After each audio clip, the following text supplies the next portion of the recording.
Hi there, and welcome to my desk. My name's Ian Cruikshank. I'm the president and CEO of Leadbox, and today we're going to be talking about some of the ways that dealer websites piss off car buyers. We don't want to be in that spot. We don't want to be frustrating people. We want to help them out, and we want to build trust. But unfortunately, we are still living in this world where we're building websites that are frustrating people.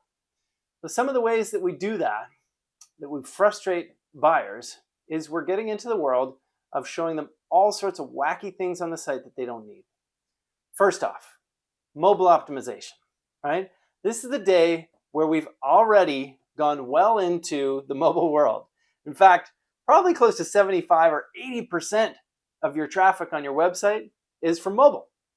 But the reality is, we're still in this space where we're going all crazy about trying to be mobile optimized. Now, the reality is your website is probably doing a pretty good job, but how are all the plugins doing? How are those extra parts of the website, those extra services like, I don't know, service booking or some other part of the website that you add on, how are they doing? Are they fully functional? Do they actually fit in the screen? Are the buttons actually tiny by comparison to the buttons that you've got everywhere else on the site? These are things that you've got to be aware of, things that you probably need to work on. There's other things that are getting in the way as well. Now, simply put, we still have too many calls to action, too many CTAs all over the place. We're trying to get people to click on whatever we can get them to click on, as opposed to giving them a clear, simple navigation process where they can make a good choice, click on the right button, and move forward to the next step, right? We have these issues that keep coming around and around, and even getting into navigation that is, let's say, unique, right? The reality is, when we're trying to create a website for a consumer, we don't need much that's unique. We want them to be able to figure things out real easily. And when we create these unique navigations like diagonal lines that are defining every department, and you can't even really make a choice of what you're trying to find, well, you've probably gone a bit too far in the unique department, right? Keep in mind, there's so many norms that you can follow when you're following best practices for website design and build, right? There's a whole other world too, right? We're talking about designing, we're talking about the aspects of mobile, we're talking about buttons, we're talking about CTAs, but in some respects, it just comes down to trust and transparency.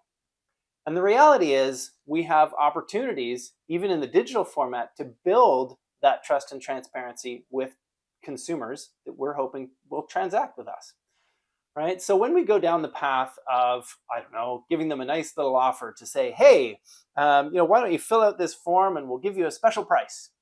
And then we get them to fill out the form and we don't give them a special price. We just call them and badger them and irritate them, right? Instead, why not just simply give them the price? Make it available, make it visible, just like, frankly, many of your competitors are doing, right?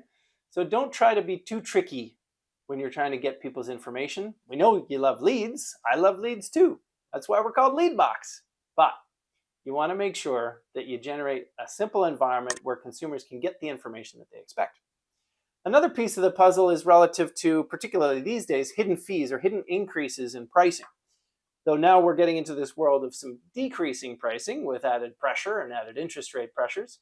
But you want to be clear with your consumer. You want to make sure that if you've got freight and PDI, that's clearly listed on the site.